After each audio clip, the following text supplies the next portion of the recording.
Hello friends, welcome to another day of Q&As, joined by my lovely and helpful wife Lucie. Hi guys. Lucie will be asking me one of your questions from Instagram. Alright, the next question is by the Red Kraken. So it comes in two parts. The first one, he said, thoughts on Primal Diet. And then you answer to him, what is that? And he said, check out Aajonus Vonderplanitz Primal Diet. YouTuber Sv3rige has made it popular recently. Sorry for the pronunciation, I try my best. Thank you, Lucie. It's not your fault. Let me tell you, it's not your fault, the pronunciation. Alright, let's talk about this guy. So, you know what's funny about this? I don't know, many people may not know this, but I'm a big fan of Wikipedia. I think Wikipedia is the greatest thing that ever developed from the internet. I even think it's better than Google. I know, when we first met, he was sending me a wiki page. Like, please, read this. Read this wiki page. About a random subject. But that became interested. I started looking more into it. I have hundreds and hundreds and hundreds and hundreds of wiki pages stored in my files. So, I came across this character called Aajonus Vonderplanitz. And you hear this foreign sounding name, you say, wow. But anyway, I'll tell you more about his name in a second. I came across him actually years ago. I read about him. I thought he was a lunatic, and then I just let it be. Actually, my experience with this is even older than that. When I was in my early 20s, I had a friend abroad who, we went to dinner one time, and he ordered only raw meat from a French restaurant. Okay? Tartare. So, yeah, he ordered tartare. but only beef tartare, like a lot of beef tartare, and he was just eating it like, I was... I was really confused, but anyway, but at the time I didn't judge it. I said, maybe there's something I don't know. I remember you telling me. Then it turns out I came across this Wikipedia page of this Aajonus Vonderplanitz, whatever his name is. And I am sorry if his first name really is a real name. I don't know if it is. His last name isn't. But, so anyway, I came across him and I thought it was like, I didn't think much of it and I closed it. And then I also came across Sv3rige, whatever it has a 3 in it. This guy's YouTube channel. Because somebody asked me in an earlier Q&A, what do you think of Sv3rige? So I went on his channel, and I'll be completely honest with you guys. I don't judge people easily, but I was creeped out when I saw his channel, so I stopped watching it. So I didn't even get to learn much. Something just creeped me out. It feels like... Anyway, I don't want to say too much, but it creeped me out. If anyone wants to see it, it's Sv3rige, I think, something like that. Yeah. Go check it out and see if you're creeped out too. But... long story short, now again, I asked this is maybe the third or fourth time someone asked on the Q&As about this. So I was like, okay, I have to, and I didn't even know what the Primal Diet is. And then I said, oh, it's that guy. So I went and checked him out. And so now we'll have a discussion about it. Okay, let me tell you guys briefly. You don't have to read his wiki page. I'll summarize it for you. This is who this guy is. So first of all, his name is like a normal name. His name is something like, I can't even remember it, but it's something like John Richard Swigert or something like that. I can't remember his name, but totally normal name. Grew up in the US. He moved to California. So first of all, this is his story, not corroborated by any evidence. He says when he was younger, he was very weak. He used to break bones easily, and he had dyslexia, which means you read words and you see the letters upside down and stuff like that. So basically, he says he has a mild mental disorder and he had dyslexia and he used to break bones easily. And then in his late teenage years, around 18 or 19, he became a severe alcoholic. And his alcoholism led him to get ulcers. And these ulcers, the treatment to the ulcers, caused him to get cancer. And then he cured his cancer with a diet of raw carrot juice.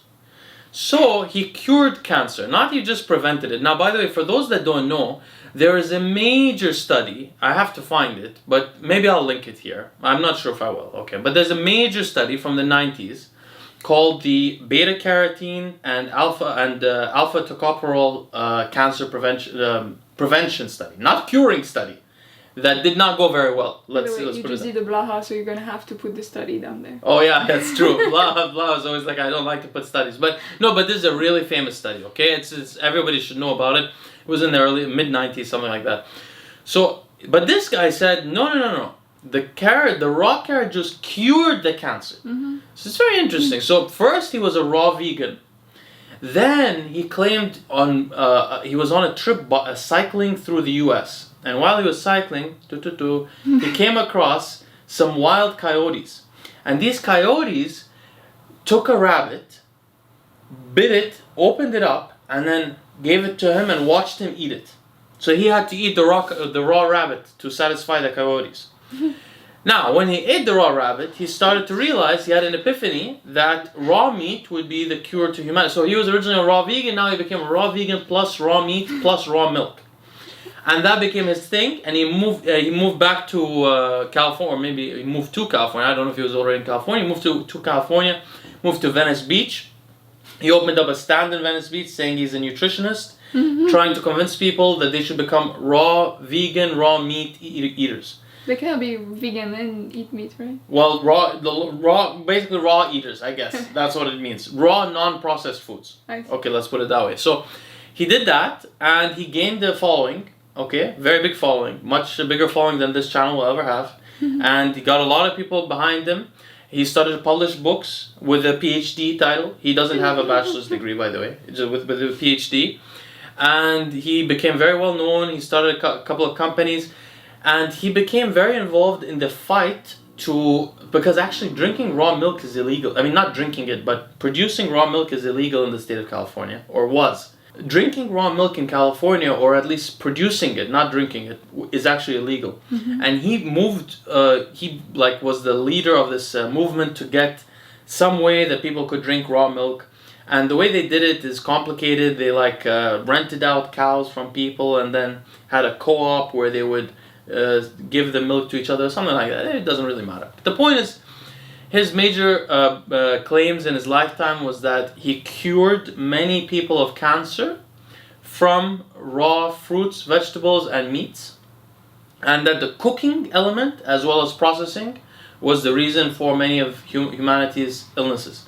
Coincidentally, he died in his 50s, mid-50s or 60s, in Thailand because he fell off a 2-story house. He had internal bleeding and he refused surgery because he thought he could heal himself, and instead he died.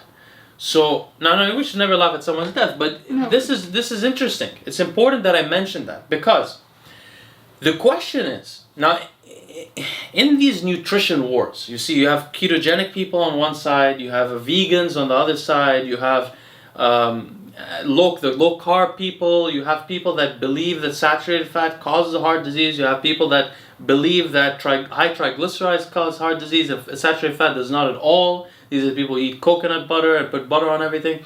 There's a lot of strong opinions, right?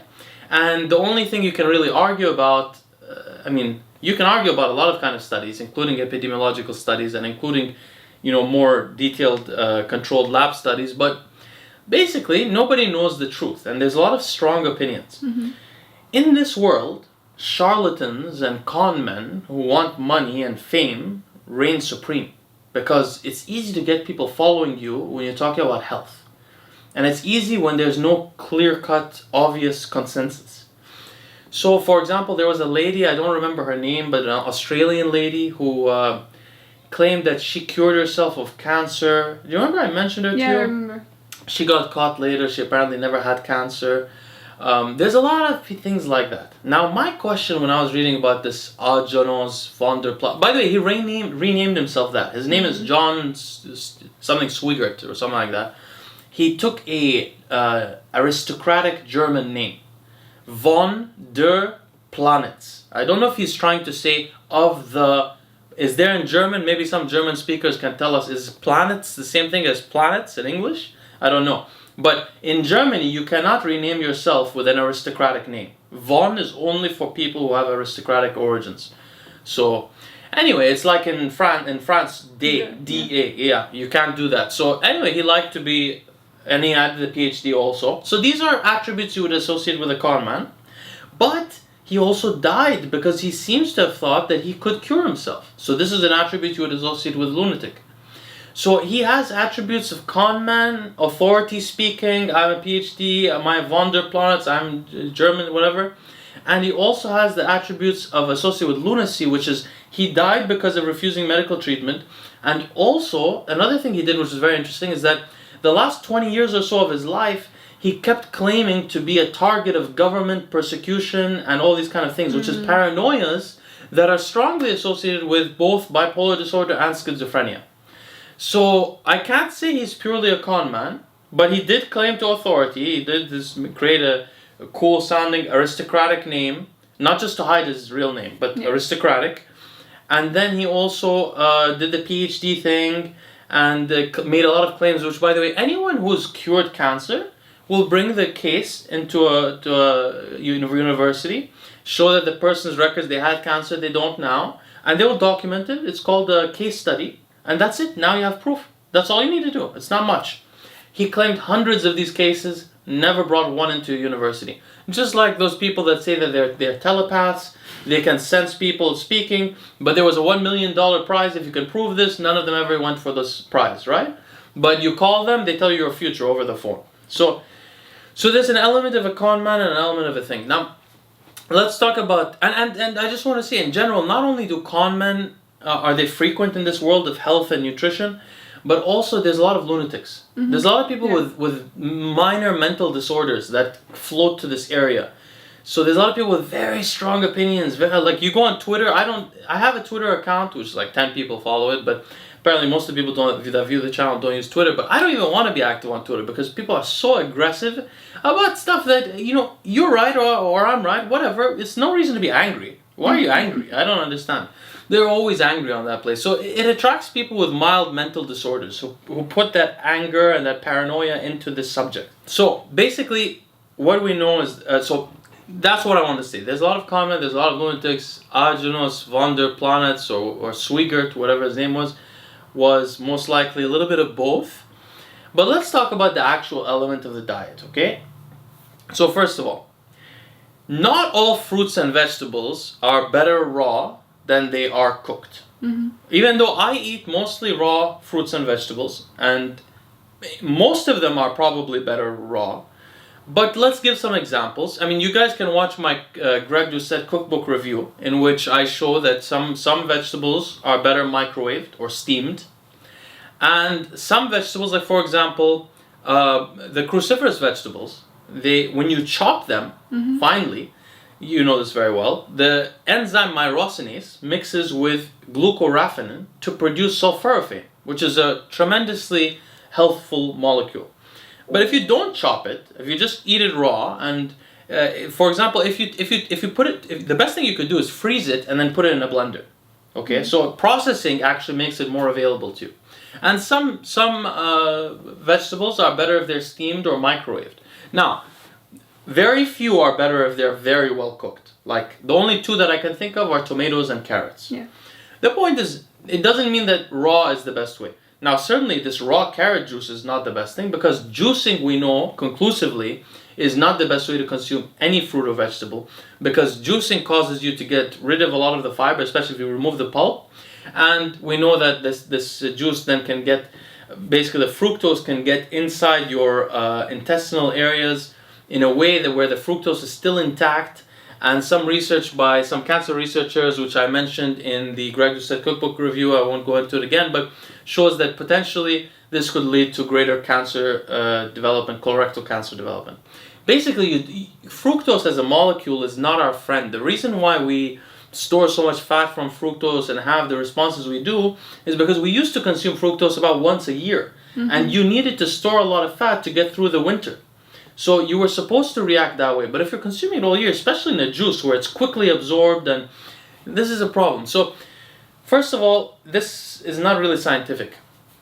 Now, about the raw meat and the raw milk. So let's talk about the raw milk first. So before milk was pasteurized, what does pasteurized mean? Pasteurized, there are many processes of pasteurization. So for example, if you live in a farm, you may boil the milk, which boiling the milk kills or degrades some of the vitamins more than other things do.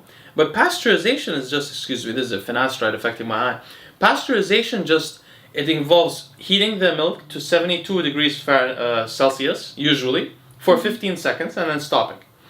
This does degrade some of the B vitamins, doesn't affect the mineral content much. And the consequences of this is that you kill some of the pathologic organisms that live in the milk. These organisms can come from infected udders of cows. They can come from the blood in cows. They can come from fecal matter. They include listeria, E. coli, things that you don't want. Yeah. Now, before the pasteurization process, so for example, in 1938, about 20% of all food and beverage-related diseases came from milk. So it was a serious problem that happened frequently to people. What do these Primal Diet people claim? They claim that this raw milk gives them it prevents them from being lactose intolerant. No evidence of this, by the way. And it helps their microbiome, which clearly you're going to get more bacteria there. Maybe some of it is not pathological, but why don't you just take microbiotic supplements? Why don't you just take that, right? Yeah. There's no need to take Listeria and E. coli along with it, right? And so they claim those two things, and they claim they're getting more vitamins and stuff like that. Now let's look at cooked meat. So cooked meats retain less B vitamins. They actually keep the same amount of minerals, unless you're boiling the meat. Boiling the meat gets rid of a lot of the minerals. Mm-hmm. But if you're cooking it in a non-boiling fashion, without water, what ends up happening is you get less, the B vitamins degrade. But the minerals sort of stay there, which is not necessarily a good thing. I don't want much iron in my meat, but the more you have to cook a meat, the more the B vitamins degenerate. Mm-hmm. So chicken and turkey, which you have to cook very well to get rid of the pathological organisms in them, they get less vitamins. Meat, if you cook it on medium, it doesn't get rid of that much. Now, let's talk about vitamins B1, B2, and B3. B1 is almost completely removed with cooking. B1 is thiamine. Now, you could easily find a source of thiamine where? Nutritional yeast. Unfortified nutritional yeast. You take a little bit of that, you get B1 if you don't want a supplement. So that's one thing. Riboflavin and niacin, the B2 and B3, both get degraded about 50% from cooking a steak to medium. So they do degrade the vitamins. But how can you solve this? An easier solution. Take a little bit of you don't want supplements, okay? Take a little bit of nutritional yeast and a little bit of liver, cooked liver, and you're good. In fact, what's surprising to me is that when the coyotes taught Mr. Vonderplanitz, when they taught him to eat the rabbit or whatever it was, didn't he notice that they would eat the organs first? Animals, if you notice, you see a lion ever eat a gazelle, it doesn't go and eat the meat first, it eats the organs first. The organs are where a lot of the nutrition is, which is why people who are careful and they want their nutrients, they eat a lot of liver. Liver has a very high amount of both minerals, including copper and iron and all this, but also a lot of B vitamins, densely. In fact, the only things that's really missing are in nutritional yeast. So if you combine those two, you're better off than any of these people eating the raw stuff. And unlike them, you don't have E. coli, Listeria. You're not getting any disease. You're getting a lot of diseases, exactly. So they have no evidence. Look, basically I'm sorry I talked so much, but it's basically, there are people with, and I'm not laughing at people with mental disorders, but there are people with mild mental disorders that are not that pathological, that get obsessive, that come into the nutrition world. And there are con men in the nutritional world. A lot of people will sell you supplements that you don't need, and a lot of very poorly formulated supplements. A lot of supplement companies are not even selling you the amount of the supplement that they say is in it.